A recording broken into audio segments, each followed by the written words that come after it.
to lose. I'm built to win. Applied myself. I filled it in. No time for that doubt. They counted me out. I'm getting it in. Yeah. No time for no loss. Pacers were going to make the playoffs. It didn't end so well for you, brother. If you ain't thinking the same, then we playing by different rules. You can't see the vision, we living at different views. Until we complete the mission, keep getting up, never snooze. I walked a mile in my shoes, had the mind of a fool.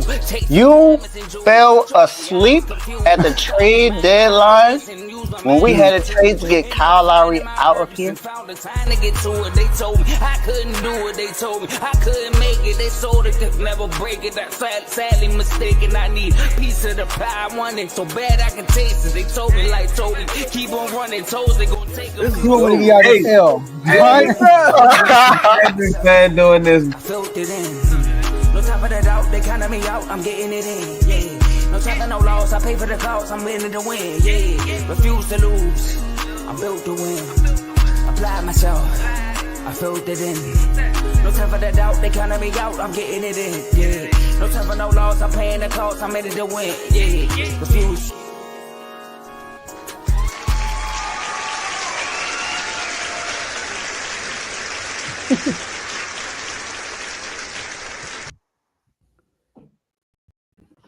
Welcome to Refuse to Lose Sports. My name is Joe Jordan. We got a full crew today, y'all. Got a full crew today. I had a feeling, some shades gonna be worn today. I knew who were gonna be wearing them. I know me and Dave were gonna be wearing them today. But look though, we got a great show for y'all today. It is Tuesday. It's Monday for us. Tuesday, and we gotta talk about that Commanders and Cowboys game. Can't believe it, but it happened. I mean, no one can believe what actually happened in the game. But the Cowboys walked away with the victory, leaving Landover, Maryland. We got to address that. Upset alert. Shout out to Tomo. Commanders and 49ers. Is it panic time? Is it? We got to talk about that, right? It's only right if we do. Hey, Dave was like, hey, Joe, we got to talk about C.J. Stroud and the Texans. Are they, even though they're about to win their division, most likely, are they legit contenders in the AFC? We're not saying win a Super Bowl, but in the AFC alone, are they true contenders? And lastly, Dave also mentioned this too. We got some drama in Philly, and not the Eagles. We're talking about the 76ers. We got to address that. Will they overcome this off-the-court drama? But I got two of my bros with me. I got Davey Dollars here, Mr. Your Doghouse himself.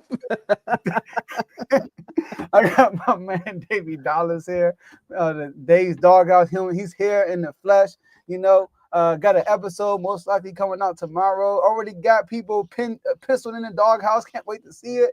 Got him here, right? And we got Mr. Your Done Son Tomo, also co-host of In the Red Corner. Great episode last night. Also, how y'all doing, fellas? So today is all about we them boys. Being under 500 feels good when you can deplete the dreams of another team.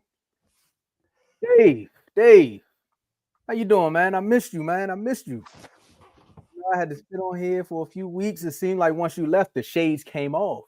But I'm glad to have you back. I had to wear the shirt for the Commander fans that's out there, man. Elmo just checking in. He's trying to see how everybody doing. My phone ain't been ringing. It ain't rung.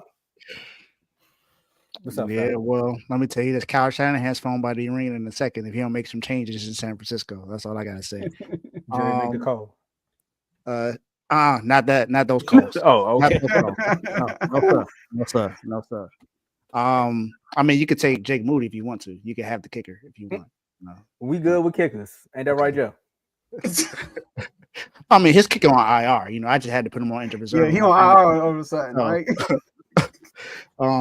But shout out to Jimmy Buckets. Came back 2 back-to-back 30-point games. So shout out to the Heat Nation. Shout out to the U. 10-1, first time since 2017. We won 10 games. So shout out to them. We got another game against Syracuse. Make sure we take care of business on Saturday. Shout out to Duke as well. Got a game tonight against Kansas. So let's go get that dub. And then San Francisco. You hear what I got to say about you later. I'm still bang 9 a game, but I got some words for San Francisco, man. But other than that, man, it is Tuesday. I am back. So let's turn up for being back on Tuesday. Up. Jody, do your thing. You know, I saw Tom was a little higher than usual. You know, he had to rush so everybody can see the shirt. You know, he had to put his seat up a little bit. I get it. I know That was me on Sunday. You know, I was up here and I had to lower my expectations. You got right, Mark. Joe, what he did was he after the win on Sunday, he got his booster seat ready so he could, you know, push himself up. Hey, he's not letting Mark sleep though. No, sir. All right, there you funny. That's how you throw one in there. All right, y'all. Look, we got a great show for y'all today. But before we get into these topics, make sure y'all like the video on 3 different platforms. We are streaming this on YouTube, Facebook, and X. You can follow us also. Make sure you follow us and subscribe at Refuse to Lose Sports on all social media platforms. But on X, you can find us at R2L Sports. And share this video with someone so they can come on and watch live with you and be involved in the show. Because you can by being in the comment section. Shout out to the first comment, my man Daniel. Yo, glad you here, man.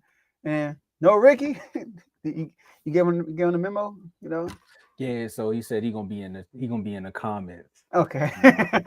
We got that. No, I ain't mean to show, man. I'm gonna be. Joe say you can be part of the show. You go in the comments. That's what I was talking about. Oh, I got you, Rick. I got you, bro. Yeah. And we got my man Worm in the comment section. Another, Cowboy fan. Left hand still up.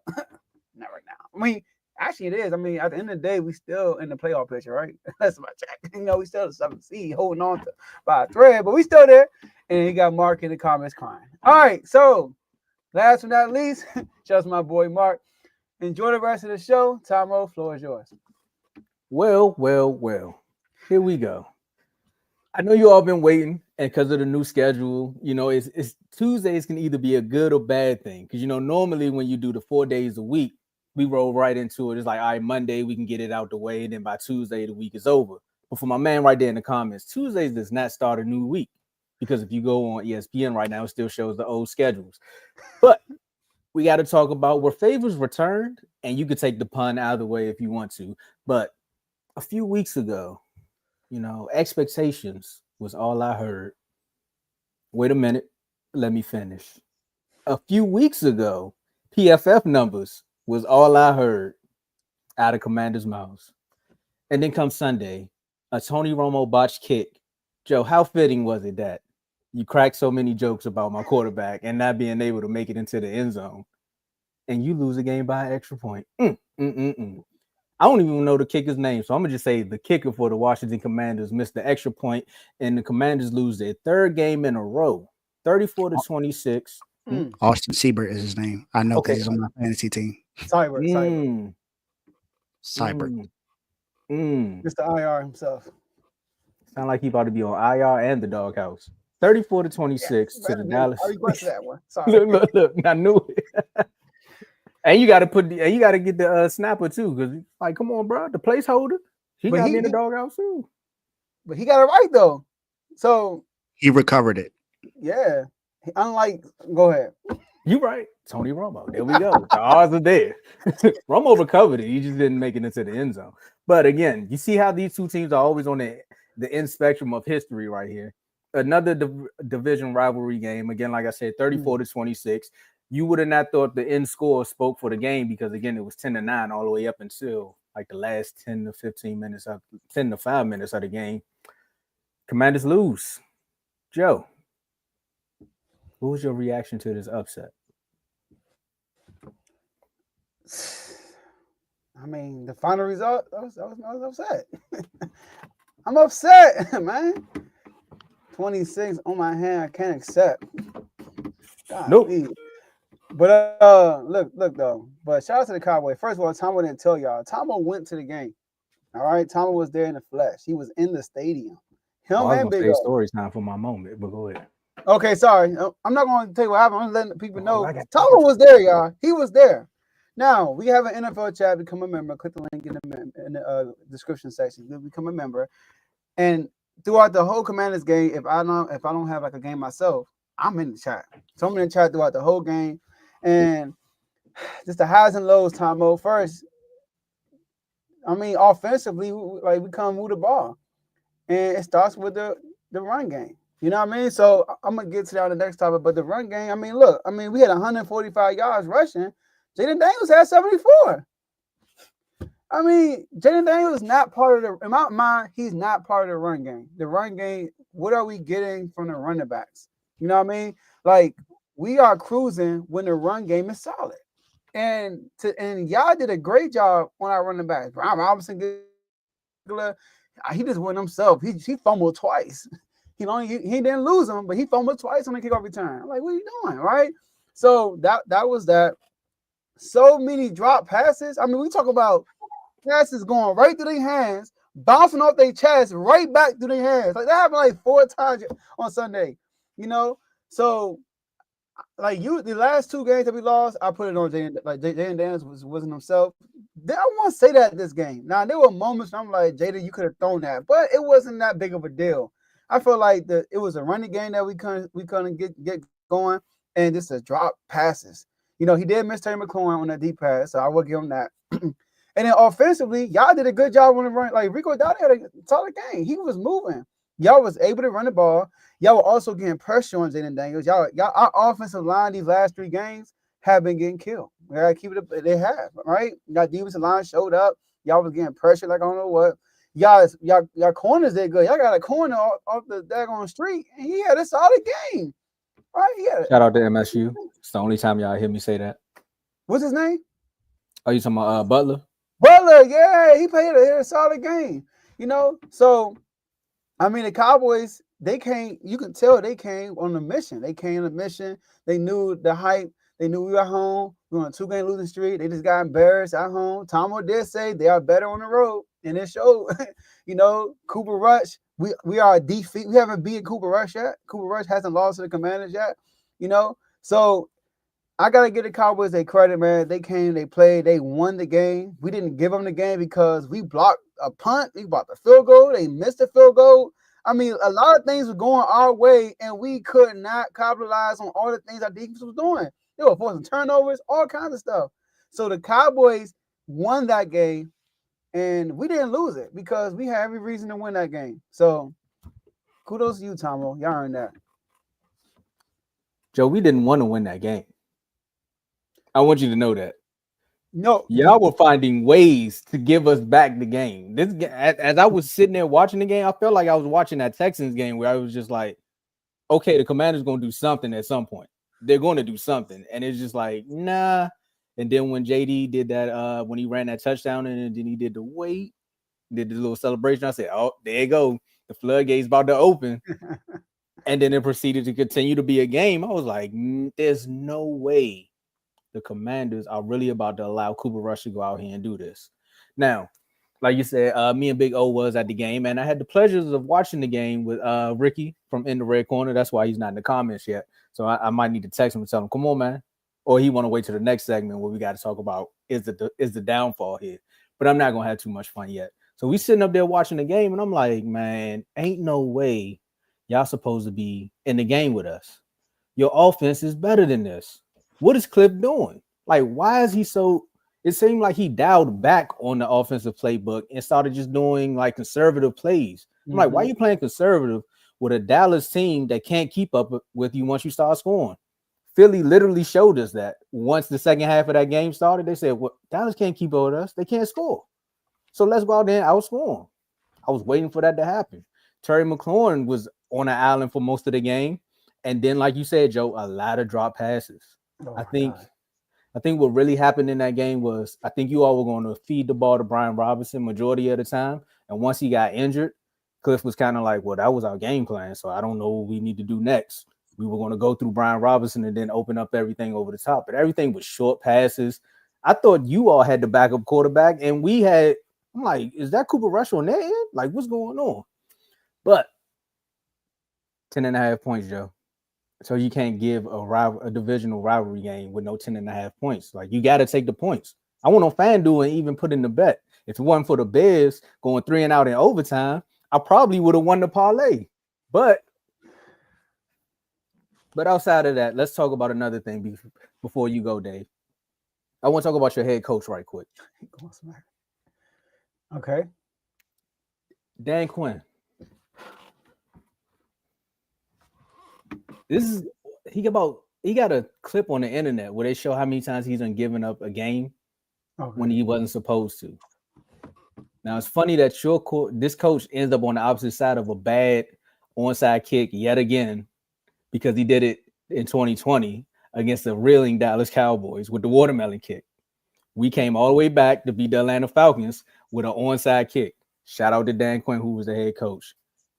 Our special teams was terrible all day up until the the kickoff return by Turpin, and then the onside kick return, which I'm still mad at Wanye, but hey, Wanye, you did your thing. You had to use, like, I seen the end zone, so I'm going to go score. But outside of that, this game was good. It was entertaining for me. For someone to sit in the arena for most of the game, and I'm upset that we kind of left the game right around the time that kickoff return happened. So I was watching the kickoff return as I was leaving the stadium.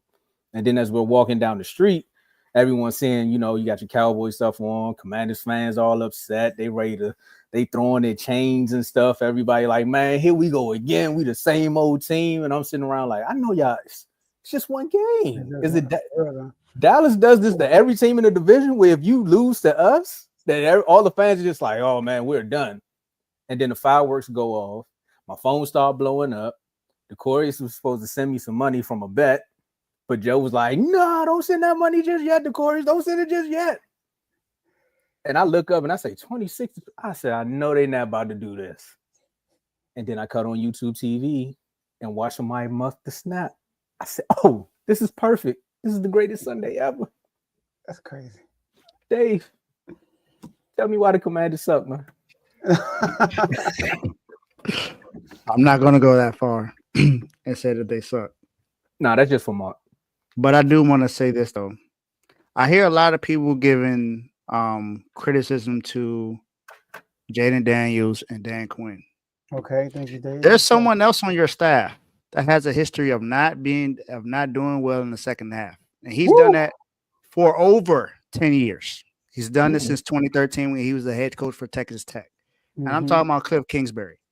So in 2013 with Texas Tech, he started off 7-0. He ended the season 1-5. Started 3-4 in 2014. Not so good, but it's not absolutely terrible. He ended the season 1-4. Started 5-2 in 2015. Ended the season 2-4. Started 3-4 in 2018. Then he was 2-3.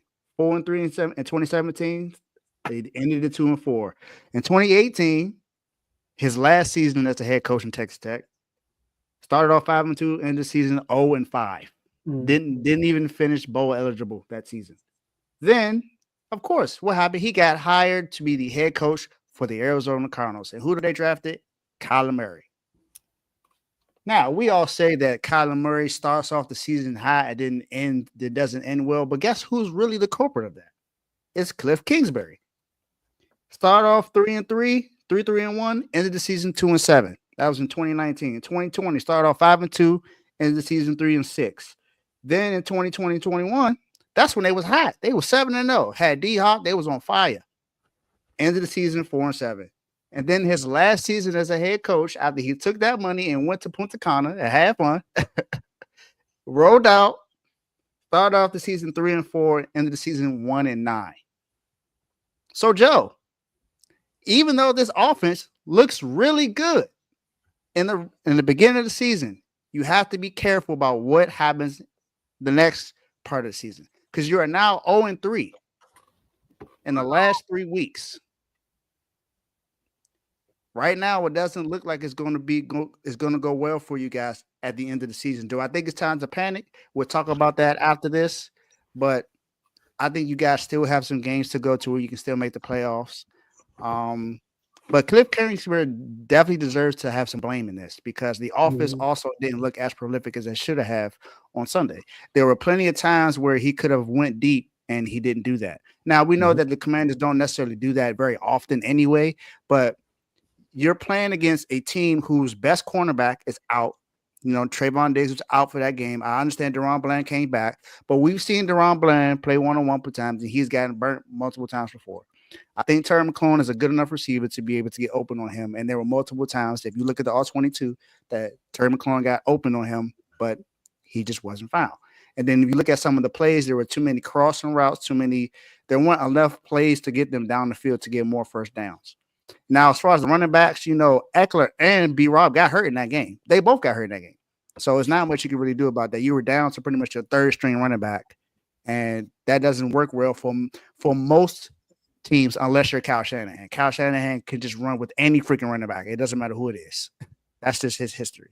But like I said, we'll talk about more about as far as if it doesn't need to be panic in DC.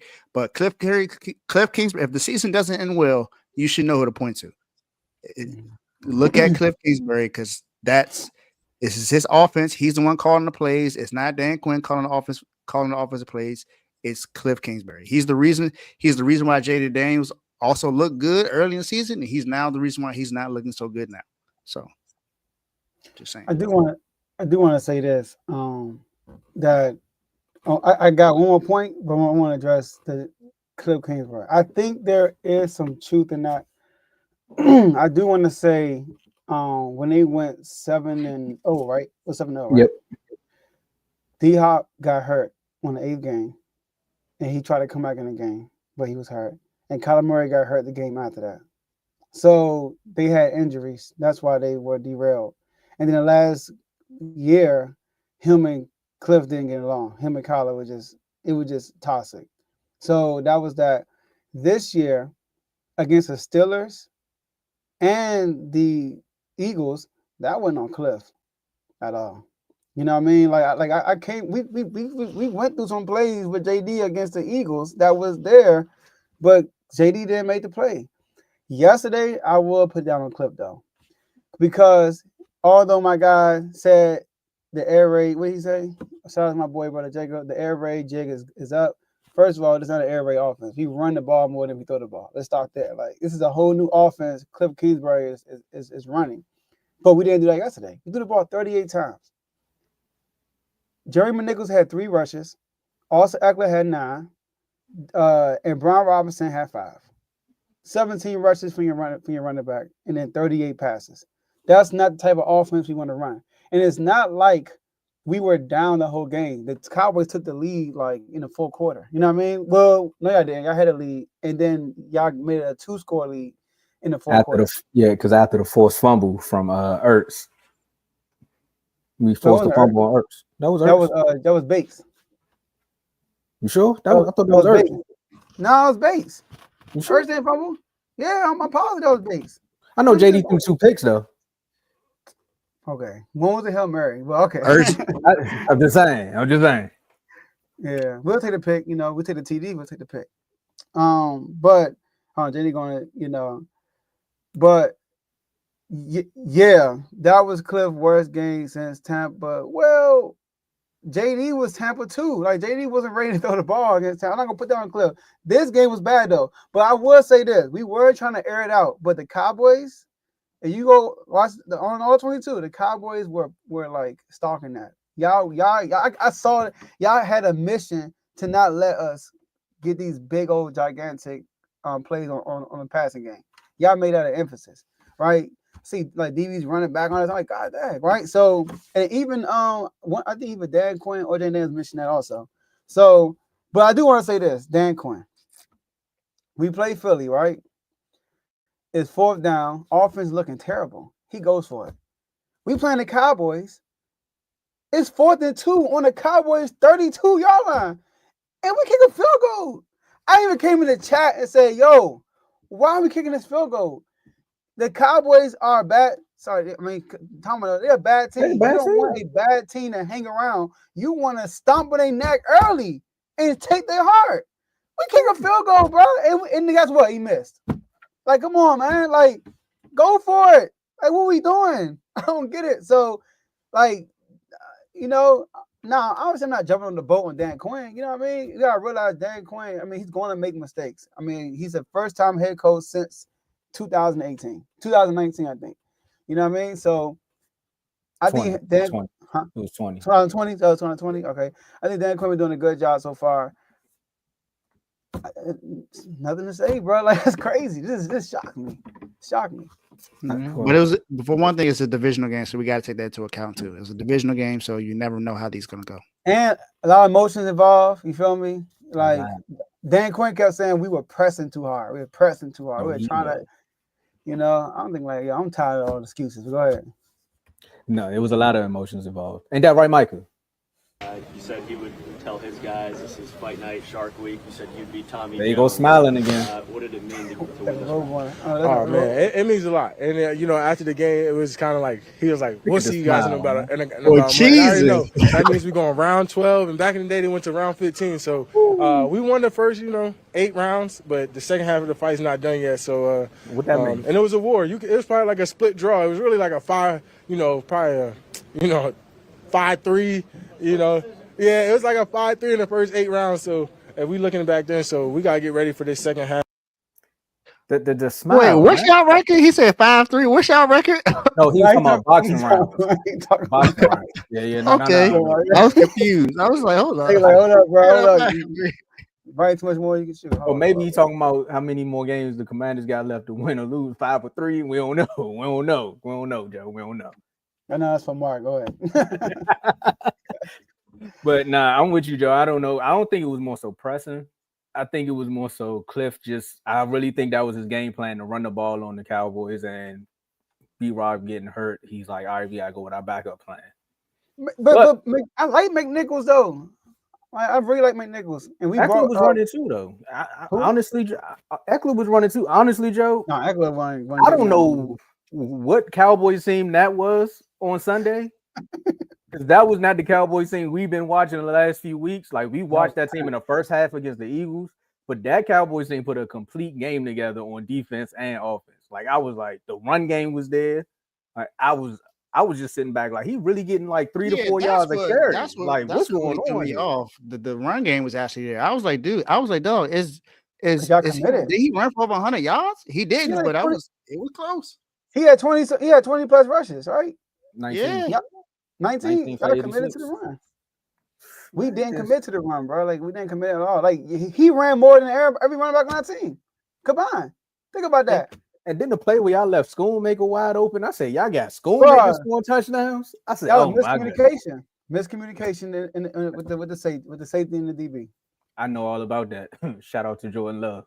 But we're gonna move on because we got to talk about after this loss. Like I said, the fans had a lot to say.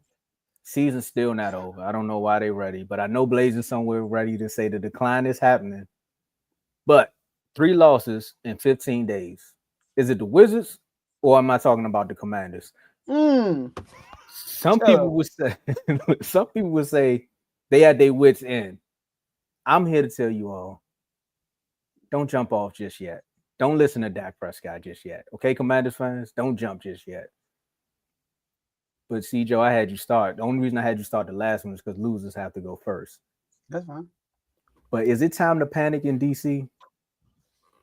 As a Wizards fan, no. Oh, go ahead. Yes.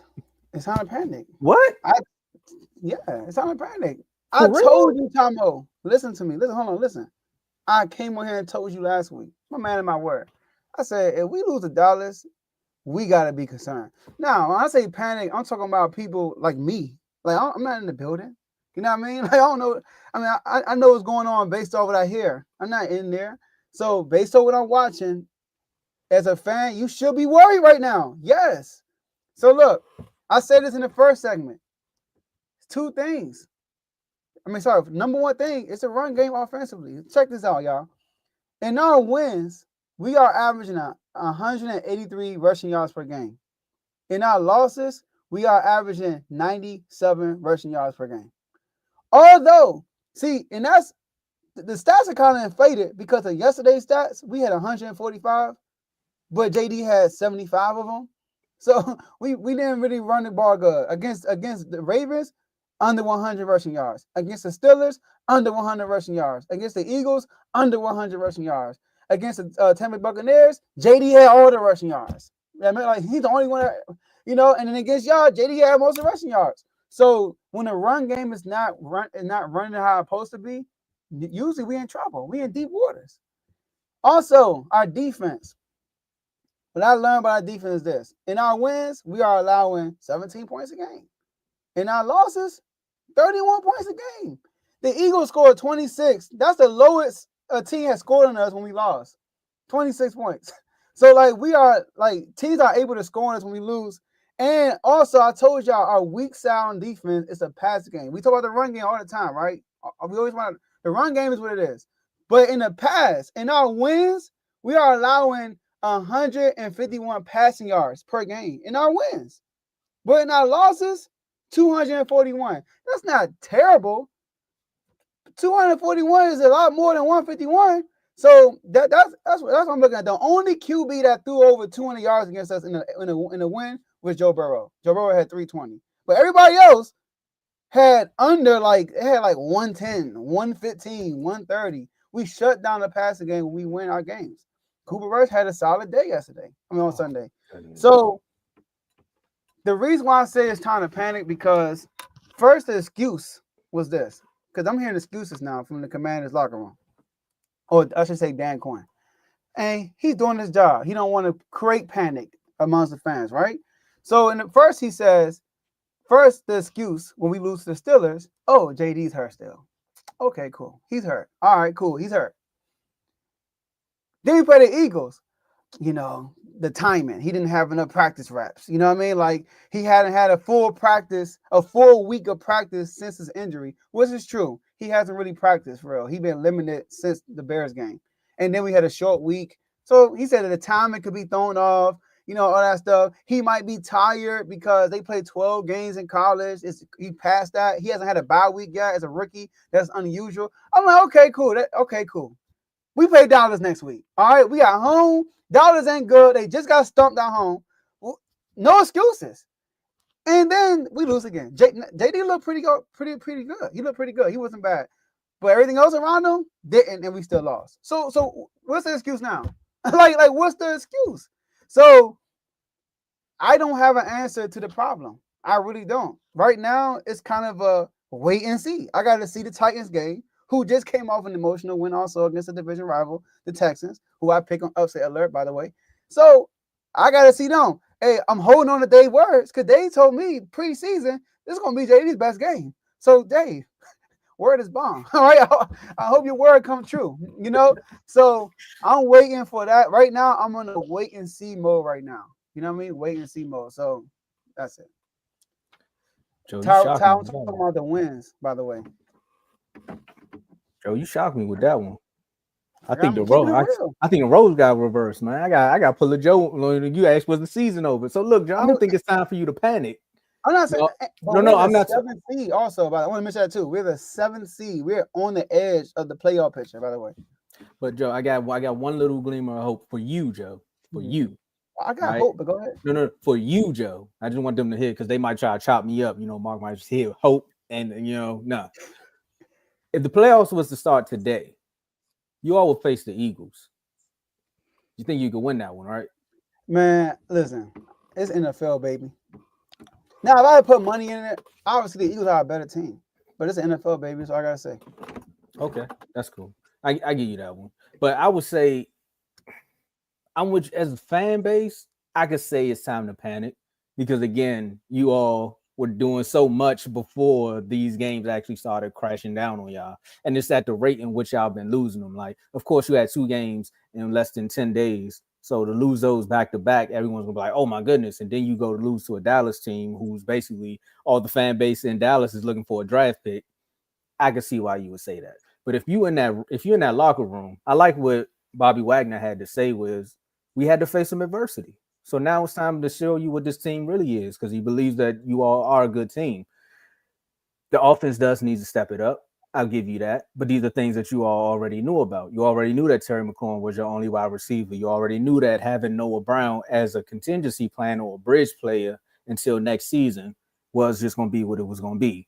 Ertz is there. Again, I think you all were very reliant on that run game. I really think so. And I kind of find it also funny that you all say when the run game doesn't work, JD has a bad game.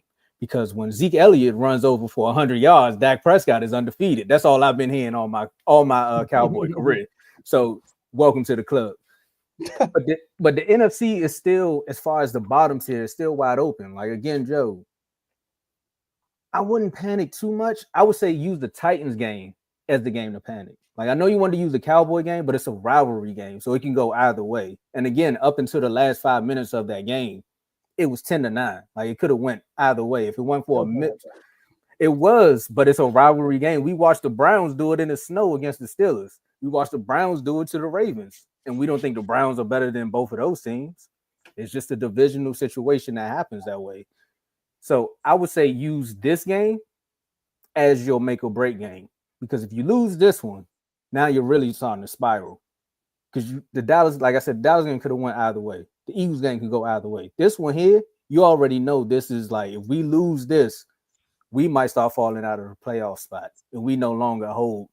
Like the what is it? We're no longer behind the steering wheel. You're now passengers on what's going to happen with your playoff picture. Hey, real quick, Dave, before you go, the difference between the Steelers losing to the Browns, the Ravens losing to the Browns, is the fact that they were winning before they lost. We were on a 2-game losing streak already at home against y'all. Dan Quinn's former team. Where the pride at? You know what I mean? Like we're supposed to stomp y'all. I'm sorry. So like that's where I'm at. So I get it, division rival. I get it, you know, but nah. 10-9 game? No. And the defense balling? Defense balling. Just saying. And special teams up until that point. You got a shot though. I want to hear what Dave got No, to say. I'm not saying season over. I'm saying like we shouldn't be like, oh no, we can't keep saying, oh, we're gonna be good. No, you can't say that after this loss. And I'm sorry, saying Dave. the Titans. And sorry, Dave. I heard Saquon Barkley had a good game against the Commanders. What did he do the first 3 quarters? Nothing. But he had 2 big runs in the 4th quarter, right? He had a good game. My point. There you go. Mm-hmm. Hold on, Dave. I just want to address one person. Dan was supposed to have what blueprint? Shout out to Ricky. What blueprint? You act like the Cowboys got like a prolific offense or something. What's the blueprint? All right. So I wish you would have played Dak though. Go ahead. I kind of agree with Tomo, but I also kind of disagree. I don't think you should panic if you lose to the Titans. Oh. What I will say is if you lose to the Saints, that's when you need to panic. If you look at the Titans have a top 5 defense. So that's something I could see you possibly losing. So that's going to be a battle because they have the number 1 passing defense in the league, and they have a top 5 rushing defense. So that's going to be difficult in itself because of that. Now, what gives you the edge on that is your offense is better than the Titans offense. But you have to remember your run defense is still not good, and Tony Pollard just had a good game against the Texans defense, who's actually pretty good, but we know we'll talk about them later. If you lose to the Saints, that's when I think it becomes a problem. Also, Marshawn Lattimore has not played yet. You traded for a guy who has not played yet, so you still have something missing on your defense. So I don't think it's time to panic just yet. Defense, you know, I get you. I think. Go ahead. But if you lose to the Saints after this game, you have a bye week, correct? Yeah. So after the Titans, you have a bye week. If you come off your bye week and you lose to the Saints, it's time to panic because the Saints, essentially don't have a defense. If you really look at it, they don't have a defense anymore. The Saints were known for having at least a comparable defense for the last 4 or 5 years, I'll say. And this year it's been pretty much non-existent. So if you lose to a team like that started off hot the first 2 games and then went on a 7-game losing streak and then finally won a game and then lost again. So I mean they're 3-8 right now. If you lose to that team, or are they 4-7? I think the Titans are 3-8 and the Saints are 4-7. The Saints are 4-7. Yeah. So after they lost 7 straight, they won 2 straight. If you lose to that team, I mean, and you're on the road, but you got to look at it. There's going to be no weather to affect anything, so you don't have to worry about that. JD5 has an opportunity to ball out again and separate himself in the Offensive Rookie of the Year race, because I know you're hearing a lot of Bo Nix noise right now. And Bo Nix had a great game on Sunday. So he had a great game and a win. Now Jaden Daniels had a good game too, but it was in a loss. So that's gonna hurt. That's gonna hurt him just a little bit. Mm-hmm. Yeah, and then I do want to address Blaze. I just want to clear it up. First, kind of disappointed in Blaze because Blaze don't pride himself being a numbers guy.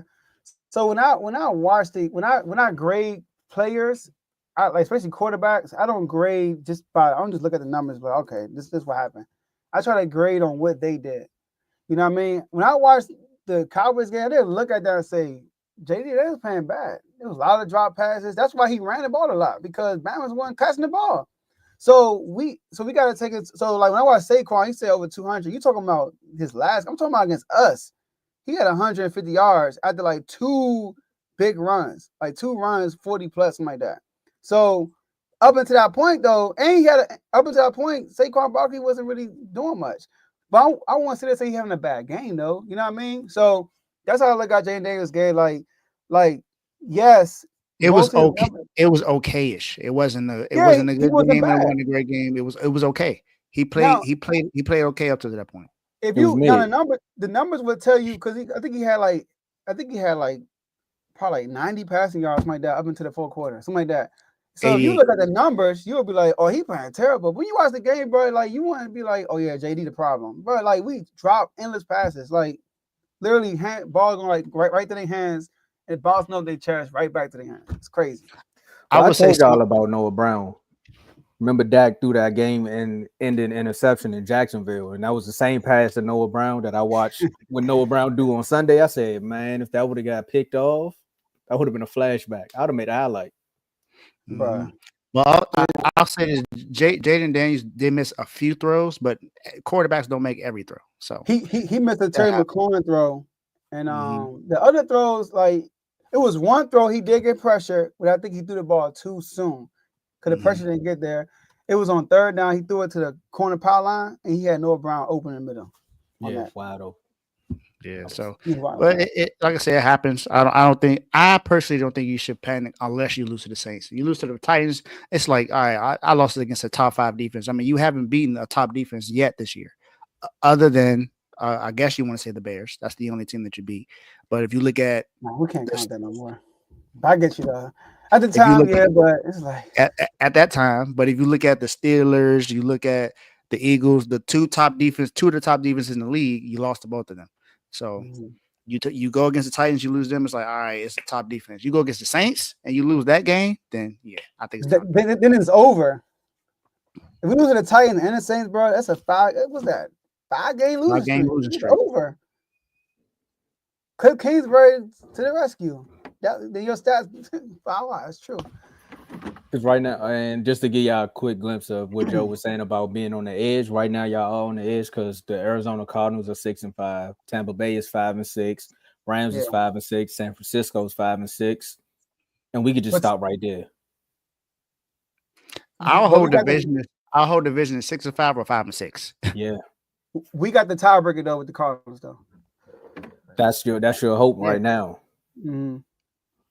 But the Bucks got it over y'all. So if you go, we got and they got Carolina this weekend. So I mean that ain't no piece of cake. That ain't no gimme. That ain't no gimme. Did you see what happened on Sunday? Bryce Young was balling on Sunday. He almost beat the Chiefs. 3 weeks.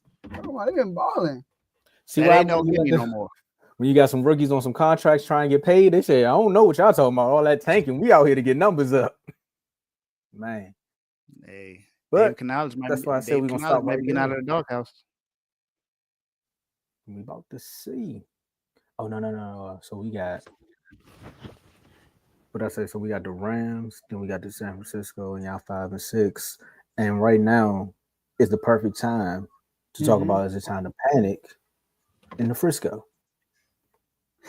So coming off, it's definitely a frustrating time to be a 49er fan.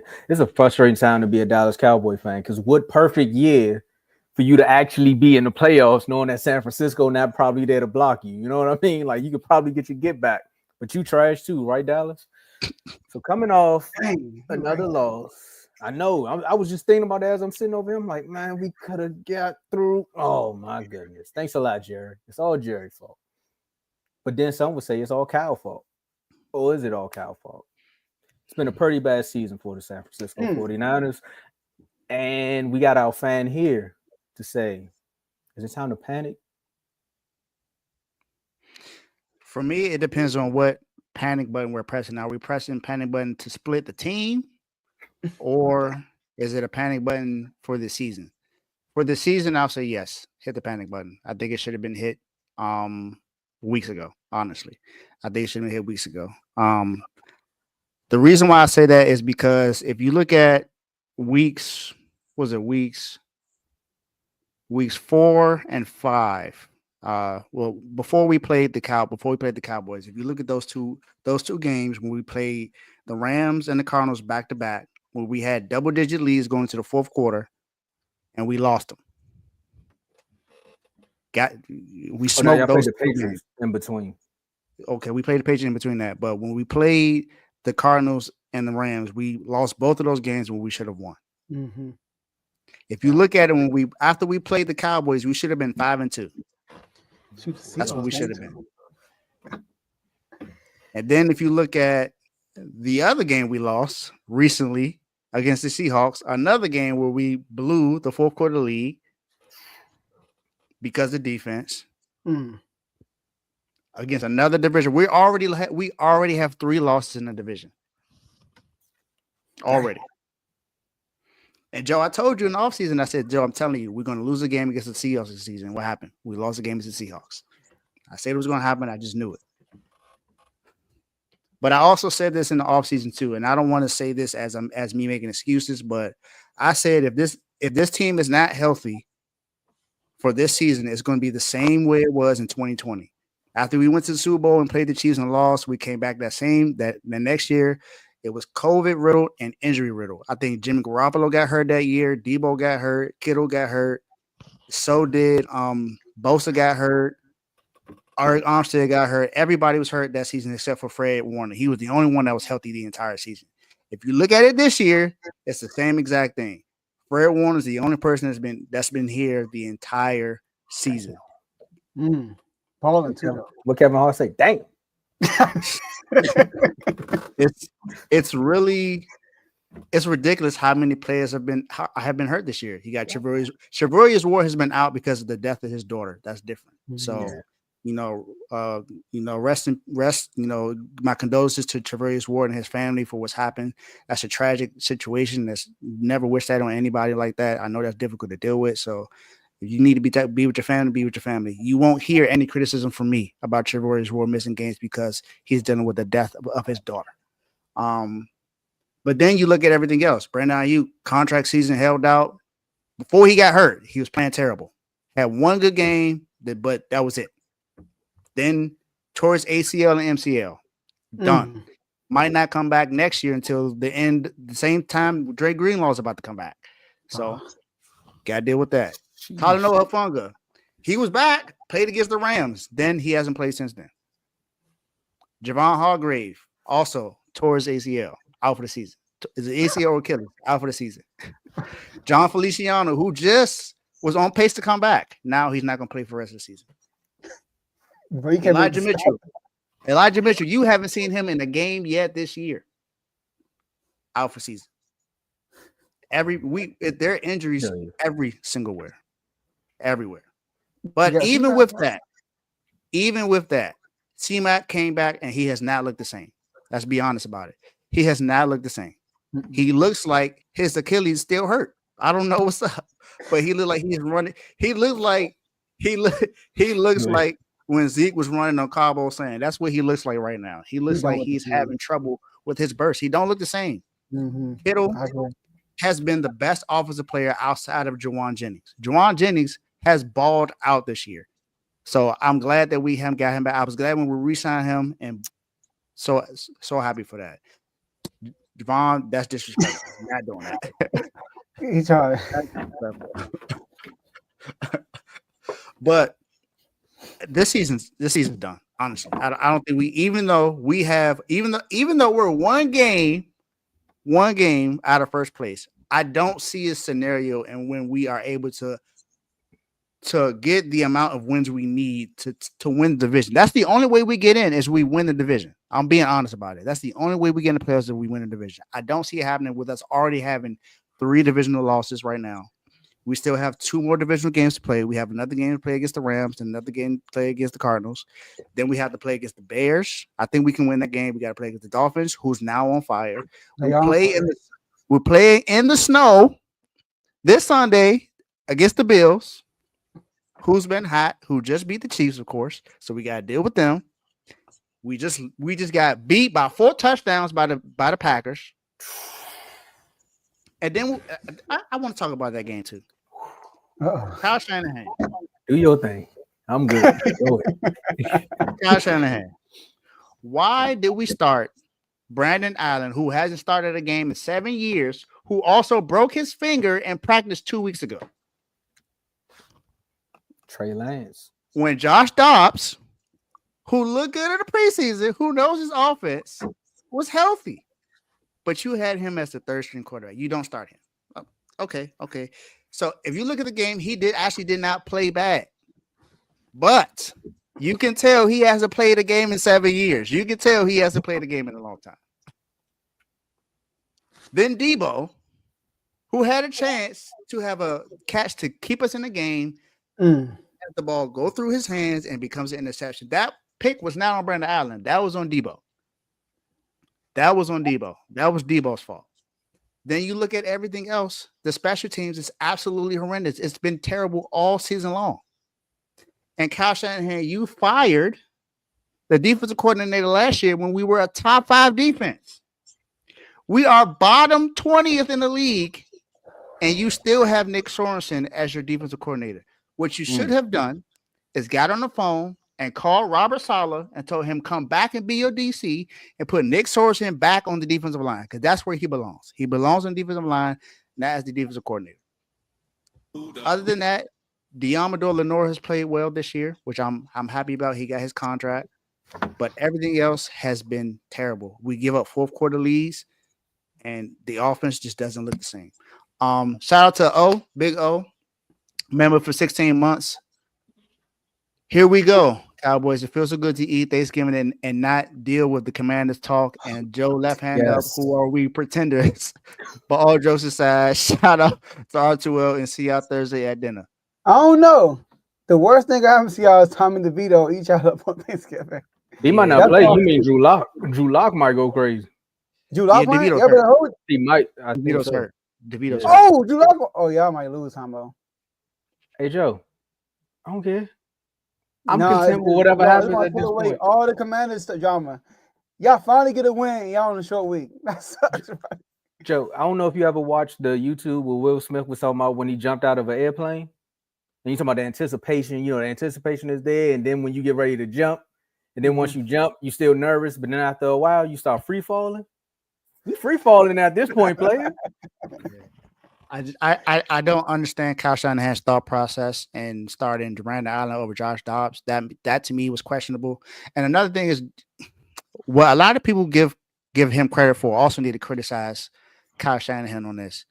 He is a great offensive mind when it comes to running, I guess, special plays. But you tell me, have you ever seen him successful in the hurry-up offense? You look at all the teams that are really good right now. You look at the Commanders offense, good hurry-up offense. You look at the Lions, good hurry-up offense. You look at the Ravens, good hurry-up offense. You look at the Chiefs, even though their offense haven't been good hurry-up offense. Kyle Shanahan lacks that. It lacks that, man. It lacks that. Look, I'm glad you said something, Blaze. It was hot last year for me. If we ain't made the Super Bowl, it was hot last year for me. People called you crazy, right? It ain't no different for me this year, even though we made the Super Bowl and he got an extension. Even though he got an extension. Hey, Jay York, you need to be looking at him, man, because if he ain't making nothing to make this team better, then what's next? What's next? There are other coaches out there that have that are good enough that could possibly replace him, that could find another offensive coordinator. I don't know, but do something, man, because Kyle Shanahan's been in the system. He's been here since 2017. We've gotten to the Super Bowl twice, but we have nothing to show for it. At the end of the day, you want to win Super Bowl titles. He has yet to do that. Are we going to continue to accept this? Are we just going to keep making the playoffs, keep going to NC Championship games, and go to the Super Bowl and lose? Is he going to actually put an offensive line around Brock Purdy to protect his quarterback? Is he going to go back and beef up the defensive line to where we have a lot of depth in the defensive line to where we don't lack a lot of depth? Because if you look at years past, we had other guys that came in and step up. We don't have that now. We don't have that now. We don't have that. Bill Belichick is still out there. You got prime time. What's the former Titans head coach? He's still out there. You got Ben Johnson out there. There are other guys. There are coaches out there. There are coaches out there to get the opportunity to. See, I understand what everyone is saying is that he got heck no. I'm not gonna be. Ty was on point with that one too. Heck no. I forgot about Not happening. Yeah. But look, I get it. I understand. I'm not saying that Kyle Shanahan is a terrible head coach. I'm not saying that at all.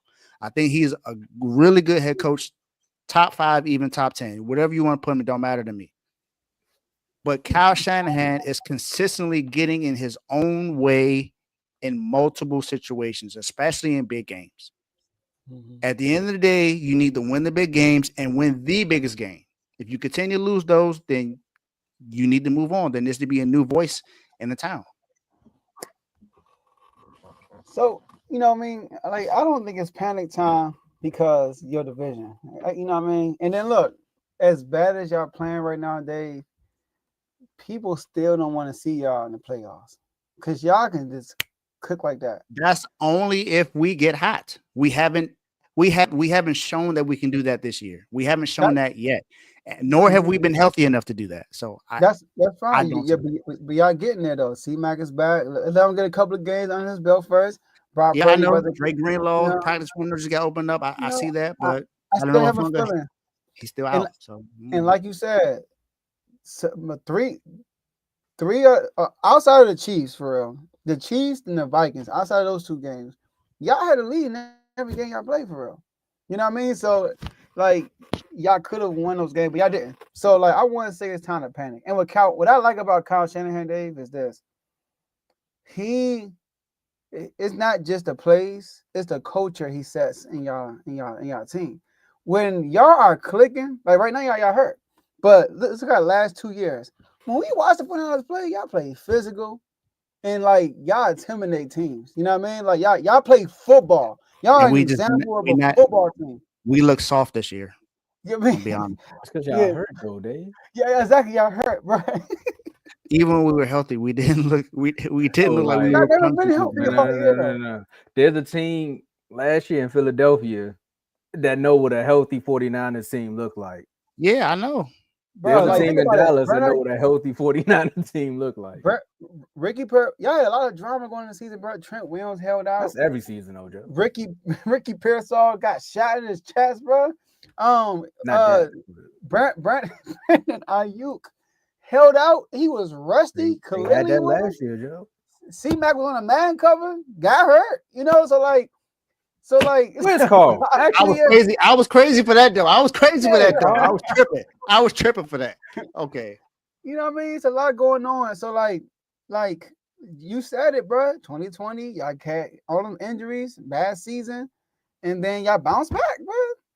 You know, so Kyle Shanahan is a good coach. And then the 2 Super Bowls he lost was 2 Mahomes and the Chiefs. So I can't now if he would lost to the Rams. I mean, not Rams, the Bengals. You know what I mean? Who else? Josh Allen. He lost to Mahomes, bro. So, I can't fight the man for that. Now, I get the first. And then, he makes the right play call. It just don't get executed, bro. It wasn't his fault that Wilson overthrew Emmanuel Sanders. He was wide open. Now, if he would have called that, I said, y'all win the Super Bowl. Now, I get it. You want to play, you want to play, why are we calling that play? But it was there. And then the Super Bowl, come on, that lineman left Chris Jones wide open for a sack out of all people. And that lineman is still starting right now, which is questionable for me. I don't get it. Hey, look, man, I have one reason to be happy. You know, at least my squad number 1 in the show. So he's not worthy for that. It's not worthy for that. I'm gonna put him down right. It's not worthy. That's the only thing I'm excited about. I had the number 1 team on the show, but I mean, if we don't keep winning, we don't start winning, it won't be long. Hey, Hey. we're 2 losses away from that being true anymore, especially if we get some wins. Just say. Hold on. Before we move to the next segment, I want to address two comments. I'm gonna let Dave address this one, and then I'm gonna address what Blaze had to say about last year. What I'm saying is there are other options out there. There's it's not about what he's done before. It's about what we need new now, what we need now to continue to win. Bill is an ear that he's a coach that a lot of players respect. That's something that a lot of people pay attention to. And Mike Vrabel, I think, is a good enough coach to get another opportunity. I also named Ben Johnson. What I'm saying is there are other options out there. I'm not saying that we should just go ahead and go and fire him and automatically get those guys. What I'm saying is we got other options out there. They may not be the best options, but it's an option out there to see what we can do with those guys. Now, I would rather Kyle Shanahan, over Bill and over Mike Vrabel because I think he is good enough. But the thing is, he continues to get in his own way. If he continues to get in his own way, why do we keep him here? Why do we keep going through that? Why keep putting yourself through the same thing over and over again? It's insanity. Doing the same thing over and over again, expecting a different result. Why keep doing that? Just Jerry Jones. Find something new. Bro, Kyle Shanahan get fired, bro. He gonna be the hottest coach on the I market. get it. Yes, I get it. I get it. It's gonna be just like Andy Reid. It's gonna be like Andy Reid. When Andy Reid was a lot of people want Andy Reid. It's the same thing. It's thing. Maybe he needs to go to another place and win there. I don't know if it's gonna happen here. No, keep him right there because I know a guy that's gonna wild out and say, "Dan, it was nice, but I'm gonna go get my boy." And y'all not about to reincarnate them 49ers over here. You stay out west, all right? Because I can see that. Us or you say, Dan? Let this season go the way it go. You're not and then you got Kyle out there. Let this season go the way it go, and Kyle out there. They gonna try to revamp it. But I'll take Kyle Shanahan. No. Go get Mike McCarthy, like Ty said. I want to address. I know you want to go ahead, Tom. Because I got to step away for like 2 minutes, but that's why I want to address it so I can introduce the next topic. I just got to step away. Blaze, the reason why y'all went to go get Saquon is because I got beat up last year by the 49ers. That's why. Your running game was not there. So they said we got to go out and get one of the best running backs in the league. So it's not a nice try. It's really just a good scout by your GM to say, where are we lacking? And we got better at it. Oh, he's addressing what you said about Philly last year. Yeah. Mm-hmm. They're a healthy team. It was like, well, what did a healthy team look like? Because we got offensive weapons, so go get a running back. It's only smart. So that's what I was saying by that. Mm-hmm. I got you. You guys. Love it. Meanwhile, it seemed like this was we're worse than we were last year. We ain't got nobody healthy. Everybody hurt. No. But the declines that's been happening, man, it's crazy. So we talked about it earlier, right? We talked about it earlier on a few segments. Hold on, what's somebody else? Okay, that's not my fight. I'm gonna let them deal with that one. All right, it ain't my fight either. I'm gonna let y'all deal with that one. I didn't say it, but we were talking about Saquon, and we asked, was it a sophomore slump? And me and Joe did the episode, and we were like, no, it can't be a slump. It was just more so they're still trying to figure things out. They got new weapons. And we continuously watch this Texans team struggle in games, but find ways to win. However, Sunday, they found a way to lose, letting Will Levis throw 2 TD passes and letting the Texans outlast them in a 32-27 victory. So the question we have now is, are the Texans true contenders in the AFC? And I'm gonna answer this when I get back. Whoa! He beat me to it.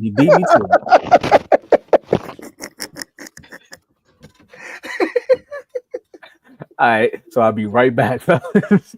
I just had to go grab some water real quick. That's all. And it's funny because it said right there, Stroud's in the wrong direction. I was like, where you going, Dave? Whoa, hold on. All right, Joe. All right, let's do this. All right, so for time's sake, we can make this quick and then dive deeper into the last topic. I want to talk more about that, but I do too. I'm gonna be honest about it. Are the Texans true contenders? No, Dave, no. And I think we both agree with this. I don't know how you feel, but no. I kept saying the Texans remind me of last year's Eagles. They squeezing about all these close games while looking bad offensively. Last year, it was the Eagles. Like this doesn't look good. Period. Like times the defense would, the times the offense would. The defense for the Texans have been pretty good. Will Anderson has been hurt. You know, he just got back on Sunday for the Titans. But C.J. Stroud and his offense doesn't look. They're not good. Outside of Joe Mixon, now Nico Collins before he got hurt, he was looking great. You know what I mean? Him and CJ had a connection, but since he's been hurt, CJ has been declining. And CJ already, in my opinion, wasn't looking good. We look at the overall, okay, but when you watch them play, they don't look good. So I'm gonna say no, they are not contenders. Yeah, you're right. We agree. They're not. They're not. They don't look good at all. What made me see that was the game against the Lions. That game, when they should have clearly won that game, Jared Goff threw 5 interceptions in that game, and you still found a way to lose. You won the turnover battle, and you still lost the game. You scored 0 points in the second half. 0. Absolutely none. You didn't. None. Not at all. And I think he only threw, 2 picks in that game? Only. That's crazy. But go ahead. He only threw 2. CJ Stroud only threw 2 picks compared to 5 from Jared Goff, and you still lose that game. Jared Goff ended up having a better second half than you did. Yeah, and he was giving y'all the game away. Y'all had multiple opportunities to go down and score, and you just could not do it. And Aiden Hutchinson wasn't even playing. Wasn't he hurt in that game? Was he already out? Yeah, he was hurt. He was hurt, yeah. No, the Texans are not. The Texans are literally Joe Mixon and Nico Collins or bust. That's what they are, honestly, because no one else on that team is helping them. The defense has played well, kind of, sort of, but I think Jason Pitar is hurt or something like that. You got Will Anderson who missed a couple of games. So what's the offense doing? You got Tank Dell, who I understand he got shot last year, and he had to deal with that in the offseason, and now he's out there playing now. You had Stephon Diggs. He's out for the season. He got hurt. But you had Nico Collins, and he's been in and out of the lineup. But C.J. Stroud's supposed to be, he's supposed to be that quarterback. They were putting him in that tier after what he did last year. And it's not like they had a good record. They were 10-7. They were 10-7. And what gave people that praise about him is that playoff game where they blew out the Browns in the playoffs. That's when people started praising them, saying that they was going to do this and that. And even me, I fell victim to it. I thought the Texans were going to be a really good team this year, but clearly that's not the case. They may win the division by default because the division is just that bad. No one else in that division is really fighting to win it. Not the Titans, not the Colts. No one, the Jaguars, they're not fighting to really win that division. It's the Texans to lose it, honestly. And it's by default. But it's not like they're dominating games. They should have beaten the Titans. Should have beaten the Colts. There are games that they should have won, and they clearly lost. They were winning that game against the Lions. The Lions were the best team in the NFC, and they were up on them, and they choked the game away. Man, what I don't get is how you lose to the Titans when you on the opening kick, you run into the 19-yard line. Always an 81-yard kick return, and you score a touchdown, and you get a pick 6. So you basically got spotted 14 points. You got spotted 14 points, and you still lose. To Will Levis, you still lose. Like, yeah, bro. Like, and we know we seen all the Will Levis memes from early in the season. He was throwing fumbles away. He was giving picks. Like, and this is the team you lose to. I understand it's division rival, but you're supposed to be able to take care of business like this. You're supposed to be the Texans, the team that blew out the Browns in the playoff game, the team that that played okay against the Raiders. That you ended up getting blown out in that game, but you didn't play too bad. And now you look like this. Yes, like you said, credit to you, Joe. You said that C.J. Stroud will have a sophomore slump, and he clearly is having a sophomore slump. Yeah, bro. No excuses with that one. See, they've been winning these close games. Now they about to start losing these close games. I'm telling you, they about to start sliding. The Colts probably gonna win this division still. They 2 games behind them. But all I'm saying is their division to lose. They're in position to win it. But if they lose it, that's on them. I'm gonna just add one thing, and we can roll on to the next topic. But it's funny that the Jags tanked the division last year. That's how the Texans ended up in the playoffs. And it's looking like the Texans are trying to do the same thing. Tank it. Crazy. Crazy. Something about football, Okay, man. Larry, You know? I called it. You did, but what's up with Jordan Love though? He's so up and down, man. So up and down. I call the Falcons being good this year. I got to take credit for something. You know, I picked them to go to the I Super said the Bowl, but Saints you gonna know, be all right. they 8-3. All right, that's not much, right? Who, Oh, man? 9-3. My bad. Who? The Packers, right? Oh no! I'm just saying he up and down. I ain't saying he bad. I was just saying he's so up Eight and and down. three. Up and down. We need some 8-3, Joe. consistency. 8-3. Dang, they only played. How they 8-3? We 7? No, they gotta be 9-3. 8-3. They were 7. or They were 8-4. 7. They were 7-3 when they played No, against you us. ain't had your bye week yet. Remember, you ain't had your bye But week we yet. 7-5 though. You ain't had your bye week yet. I think They had their bye week already. I'm tripping. I am. See, y'all need a bye week. Yeah, about that time. We do need a bye week, bro. We do. All right. Y'all in the Ravens, man. I was looking at my Yeah, the fantasy team Ravens the other too. day, Yeah, like the Ravens more. when Lamar and them get a break. Yeah, Give them a man, break we at the need end of a the bye week. season. I think we get a bye week the same week. Yeah, we get the bye week same week. Well, this guy been on bye week since the playoffs. And I'm only cracking that joke because J-Mo, welcome to the neighborhood, my boy. So much has happened since Podcast P has been traded to the 76ers, and a lot of people are saying, is it Embiid? Is it the 76ers? Do they just need to get healthy? Like, what's really going on here? But we really haven't heard too much about it in the media, unless you're on social media, because that's where people are actually talking about it. Or if you're in the NBA chats, make sure you join the NBA chats. Refuse to lose, that is. Click the link below, become a member so you can join the chats.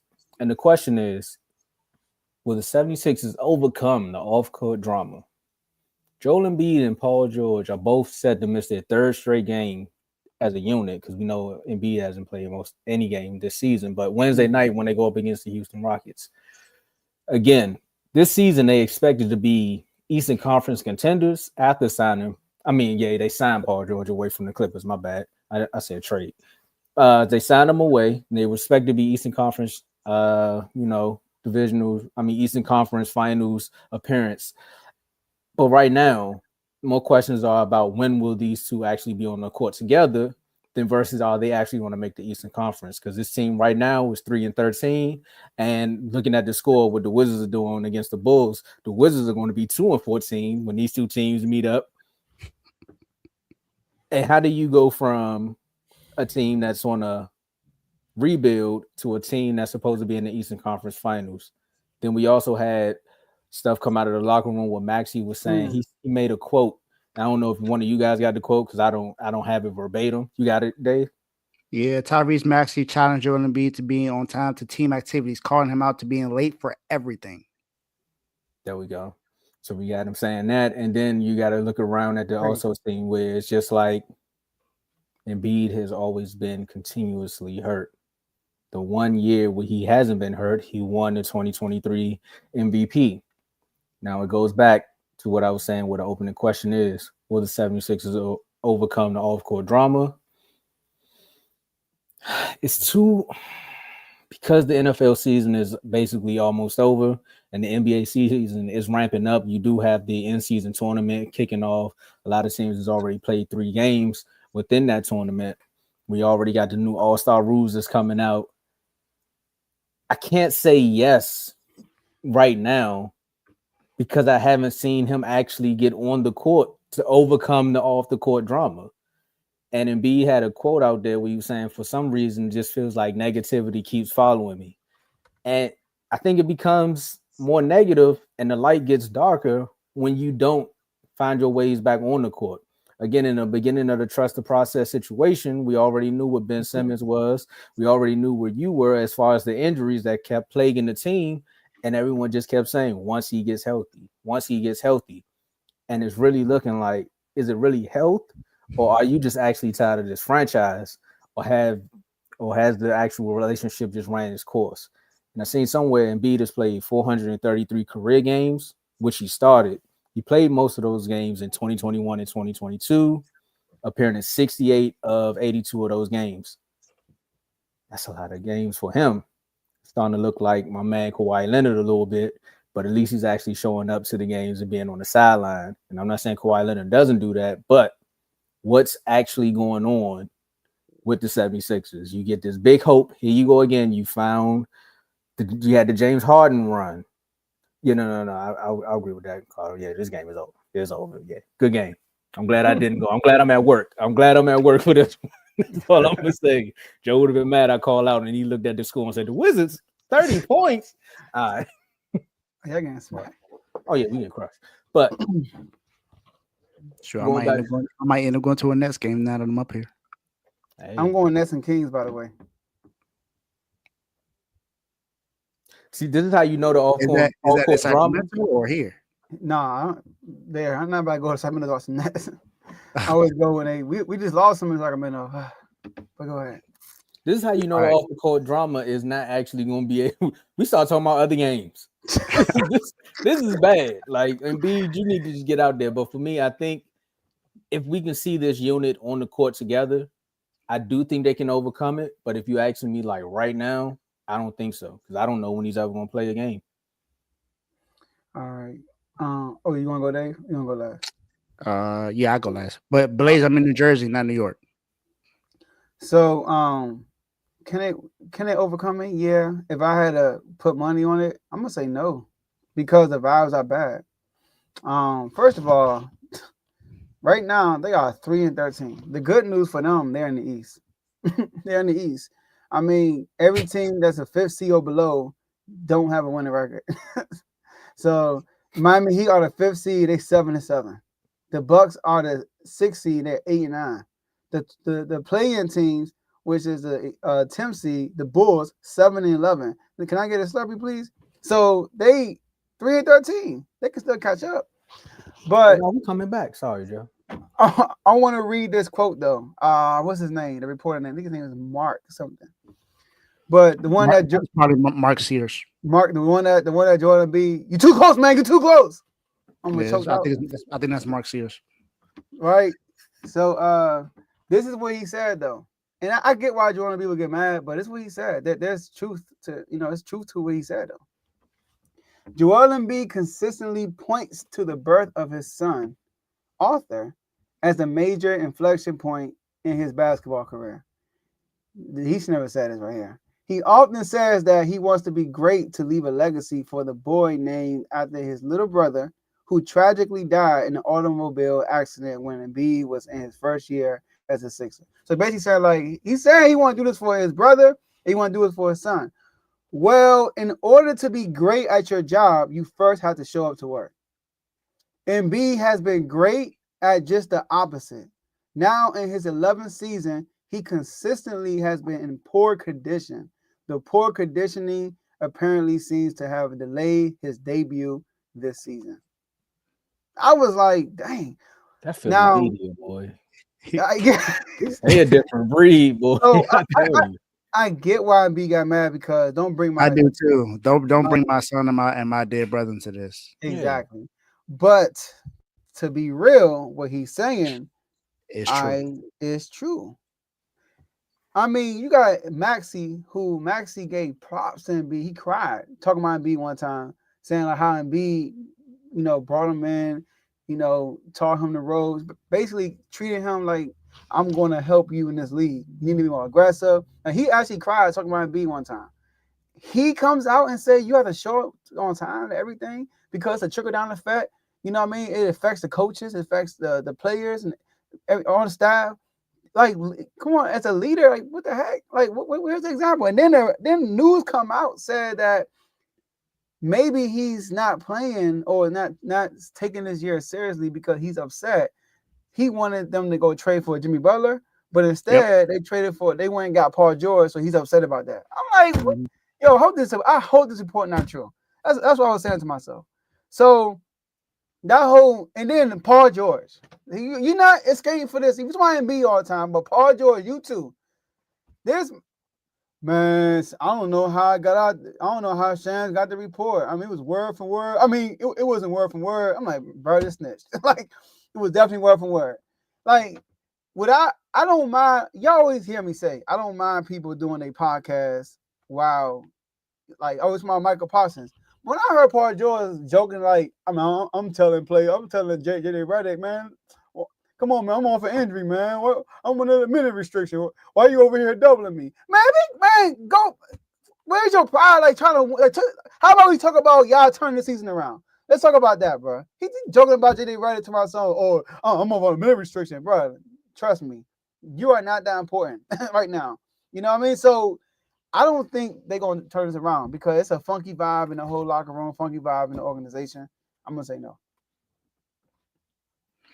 I'm also gonna say no. But this is another reason why this has been going on. So even with the Maxey calling him out, there was another report that came out that Joel Embiid has reportedly been frustrated at times with how he's being used on the basketball court. According to the team, my bad. Go ahead. According to the team and league sources, Maxey highlighted the need for Embiid to set a better example as a leader on a day-to-day basis while emphasizing the importance of timeliness. The message, in essence, was that everything within their program starts with the big man and that he simply must be better when it comes to his leadership. Embiid, league, and team sources say heard the message while also expressing a lack of clarity and occasional frustration about how he is being used on the court. Embiid. You are one of the highest free throw attempt players in the entire league. The entire league. Not only that, you shoot the ball a lot more than you do when you're supposed to be in the post. So is that Nick Nurse telling you to be out on the perimeter a lot more than it is in the paint? Or is that something that you've been doing out your career? I think before he got there, that's what you were doing before he got there. Because when Doc Rivers was there, it's the same thing that happened then. When the what's the other coach name who was there before? Doc Rivers. Or before that. Yeah, before that. I forgot his name, but he's the coach with Pop behind Pop. Yeah, he was also. You were doing the same thing then. And B, it's your play. It's how you play the game. At the end of the game, if you're the star player, you're the MVP, you're the leader, you can dictate what you do on the court. Am I right or wrong? Doesn't Fox has his say in what he can do on the court? Brett Brown. Brett Brown. Doesn't LeBron? I mean, we all know LeBron does that. Doesn't Kawhi Leonard doesn't he have say so where he gets to play in the court? Doesn't Steph Curry have say so in what he does on the court? Jimmy Butler. We can name Jalen Brown.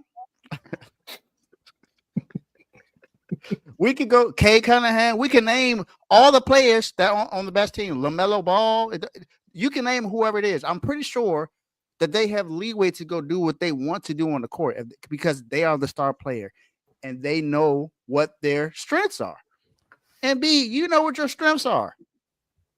What is frustrating you about what you're doing on the court? That's what I want to understand. What's frustrating you about what's happening on the court? You're able to play as much as you need to on the court. You're getting past the free throw line a lot more than anyone else. You also flop a lot more than a lot of other big guys too. So I don't understand what your frustration. Your frustration needs to be at yourself for not being the leader that you need to be. And also, I want to say this for the organization. You take some fault in this too because this is your MVP. I don't think he's just now doing this. I think this is something he's been doing before. It's just been skated under the rug because they were winning. But honestly, you haven't been winning. You haven't gotten out the second round your entire career since you've been in the NBA. You haven't gotten out the second round at all. So, I mean, I don't understand it. But and B, you got to take accountability here. You're not doing what you need to do as a leader. It's crazy that Tyrese Maxey, who hasn't been in the league as long as you, who's just now becoming into stardom, has to call you out and say that you need to be a better leader. You were just MVP 2 seasons ago. You cried to be an MVP at that too. Just like Zion can get criticized for his health, so can you, MB. There are a lot of things that you're not doing right to keep yourself on the court. And then as a leader, you're going to come out and say you're not going to play back-to-backs? Like, come on, man. I get it. I get the way that the way that things are going right now, but isn't medicine supposed to be better nowadays? Isn't the way that surgeries and stuff are, isn't all the things supposed to be better, a lot better nowadays? Mm-hmm. If that's the case, then why is it back in the day that all these guys played a lot more games than the guys play now? LeBron James has played 80 games once in his entire career. Once. Just one time. You know who's played a lot more than he did? And he plays for the Knicks. Josh Hart? No, he just got traded there. No, you're talking about Cat. No, Mikal Bridges. Oh, He's played a lot more games than anybody in the league. But everyone else is missing games. It's crazy that the NBA had to implement a rule that in order to be considered for awards, you have to play at least 65 games.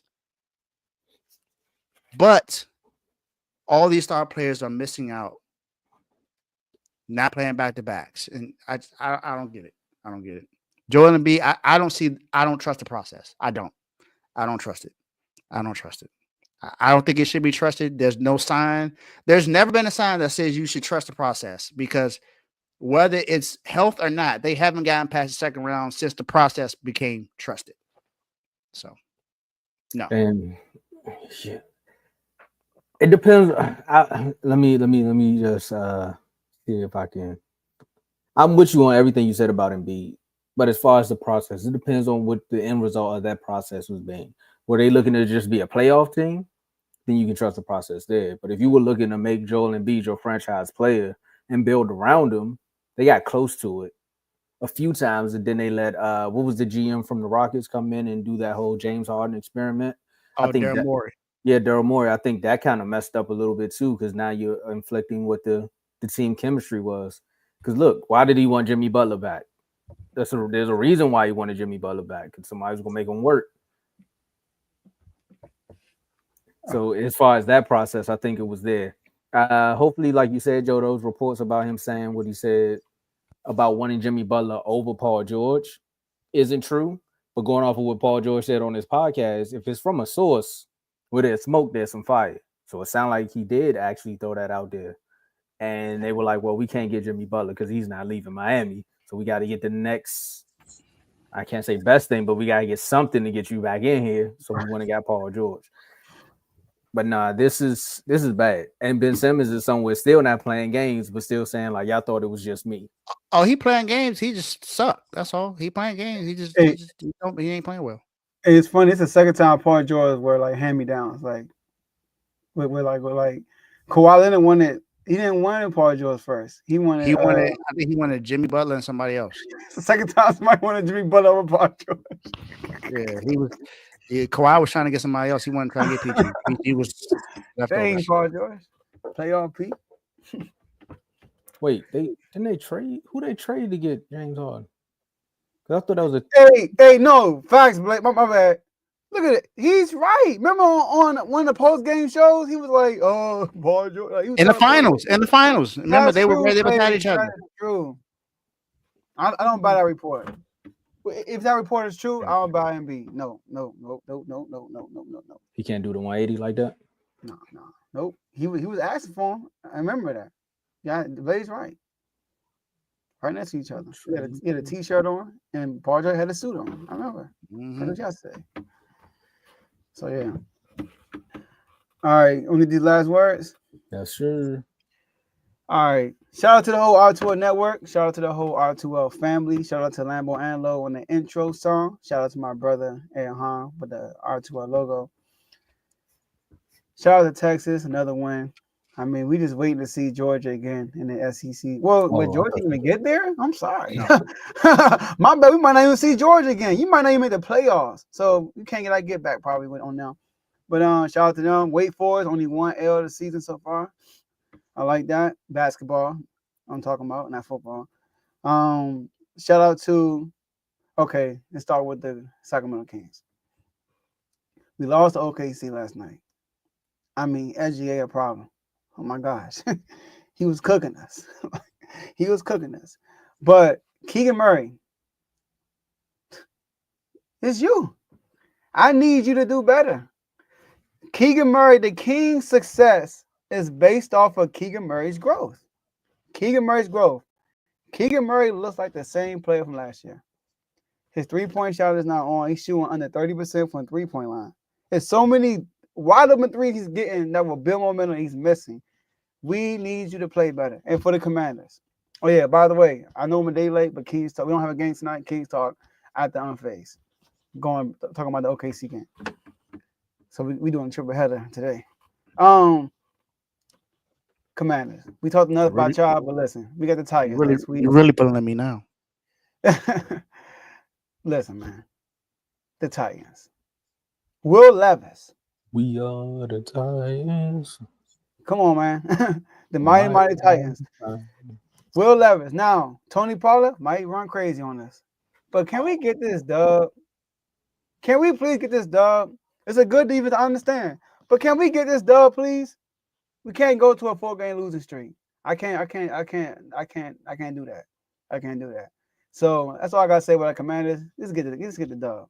No matter how you get it. It could be missed field goals, it could be a punt return, kick return, block. I don't care. Just get it. It's not fun anymore. It's not fun anymore, is it? No, I'm having fun still. Okay. Come back next week. You're gonna see zero fun, sir. Oh, but before you go, Dave. Oh, sorry. And last thing, sorry, Tomo. Sorry. Shout out to my basketball team. We lost in the championship. You know what I mean? One play don't determine the whole game. So anybody that felt like they lost the game, don't feel that way. We lost. You know what I mean? It's really by 2. They got a layup on the buzzer all 5 minutes. So I ain't gonna count that. It was really 2 points. So, but I'm making it known right here, y'all. So we are the same team. We turned into a real team now. Ordered jerseys yesterday. And we going to a different league. We're gonna run the table. Where we gotta go to go undefeated. Undefeated. That's what we're gonna do. So I might got to throw in the shades for my team. All right. So that I can control. So all right. Just don't come back here on the L from the first game. That's all I ask. don't come here whatever for the first game. That's all I ask. All I ask. Shout out to the U. Shout out to University of Miami. I just seen the playoff rankings. We are ranked 6th in the country. So shout out to the U. Let's get it. Texas is 3rd. So gotta give you that little shout out, Joe. What do y'all rank? 6. Okay. Yeah, 6. But the top 5 is Oregon, Ohio State, Texas, Penn State, Notre Dame. Georgia is 7, so Georgia's going to be in the playoff, Joe. Even though you said that they might not. I don't know. They might take them the L. From what I see, they're in the playoffs. Shout out to Duke. Like I said, we got a game tonight against Kansas. Let's get that dub. I hope UNC loses, of course. I strongly dislike those guys. San Francisco, man. I said it last week. Even though it didn't happen, let's do the impossible. Let's go win a game we're not expected to win. There's no chance that we're going to be favored to go into Buffalo and win that game. But let's do something. Purdy, I hope you come back. If not, then just chalk it up as a loss because I don't see Brandon Allen winning that game. One Allen got to win. Miami getting blown out right now at halftime, 65 to 51. Dame got 25 at halftime, so let's do something to come back in this game. And yeah, man, I'll just shout out to Archer Will. Dave's Doghouse will be live tomorrow. Time yet to be announced, but we'll be back tomorrow. Yeah, you ain't do your. Oh, I'm glad you brought that up, Joe. I'm glad you brought that up. There's an award that my guy did not get nominated for, and it's the Maxwell Award, which is the best college football player in the nation. You know what quarterback got put on there? Dylan Gabriel, quarterback for Oregon. He has 22 total touchdowns this season. Cam got 34 passing. Just pass it. It's the Cam Ward. Let me tell you this. Miami is Cam Ward or bust. You can ask Joe. It's Cam Ward or bust. If Cam Ward does not play well, we lose. Plain and simple. Because that defense is atrocious. Atrocious. Even though we only allowed 14 points against Wake Forest. I mean, Wake Forest is bad. We should have beat them by 60, honestly. But just saying. How was he not in the Maxwell Award, but Dylan Gabriel is? Dylan Gabriel has 22 passing touchdowns to 6 interceptions. And he has just over 3,000 passing yards. Cam Ward has almost 4,000 passing yards, and he still has another game to play. He has 3,700 passing yards right now. He has 700 more yards than Dylan Gabriel does, and he has 12 more touchdowns than he does. And only one more interception, and he's number one in the nation in QBR. But you got Dylan Gabriel in that award over him? It's the name. I see how it is. I see how it is. Shout out to Cam Ward and you, man. It's the name. Hey, my last words is shout out to our superstar members. Make sure you click the link below if you want to become a member. The member option is there, but make sure you subscribe, and then you get this high quality content. You know, and why you want to become a member, because we have Instagram chats and all types of perks for you when you do become a member. So again, shout out to our superstar members. Shout out to Worm, Joe, Dave, myself, Teddy, Cardo, Coach, Vaughn, Lamar, Giovanni, and Chris. Again, they be having a Refuse to Lose chat turned up during them primetime games. So I can't wait to see as the playoffs roll in and more teams start to drop off and more people start to pick up the intensity. We're going to see what happens there. Shout out to the Refuse to Lose Fantasy Football League. I am now in number 2. I'm number 9 now. I ain't in the double digits no more. Number 9. I'm getting close. I'm 4-7. I'm 4-7 or 5-7. I don't know. I'm close. I'm right there. I'm getting there, Tom. I'm about to be like you 2 years ago. I'm about to be like you 2 years ago. Shout out to Gus Edwards.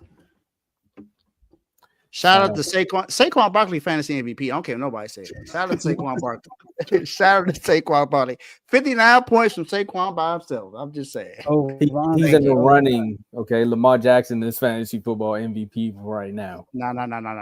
Go check the numbers. Saquon Barkley. If it wasn't for Saquon Barkley, I would have 0 wins right now. Let's just put it that way. Lamar, I wouldn't have had the number 1 spot. Lamar held me down. Yeah, Lamar been cooking. I've been cooking. And shout out to the Maryland Terps basketball team. You know, they've been balling a lot. I haven't seen Carl say too much, but I've got one more thing to say before we get out of here. Mm-hmm. And if anybody wants to disrespect the Wizards, that's cool. Hashtag capture the flag. That's just what we here for. And if we don't get it, I'm going to be highly upset. That's going to be the episode y'all really hear me curse. Because if we go in that lottery and they treat us like they – let me stop because Carl going to type cry about it. Don't jinx it. Don't jinx it. All I'm going to say is don't jinx it. That's all I'm going to say. Hashtag capture the flag. That's all I got. And to the Cowboys, man, you know, thanks for doing me that one solid. It's been a rough few weeks. And I had to hush up some folks in the chat, and that game did it. I haven't heard from them folks in a while. I got to add. Hey, the Corys, I'm coming to Facebook, man. Coming to find you. You said I got to add you. Make sure you come back. Let's get it. All right, y'all. That's all we have for y'all today, and we'll see y'all next episode on Friday. Peace. Hey, what time? 7.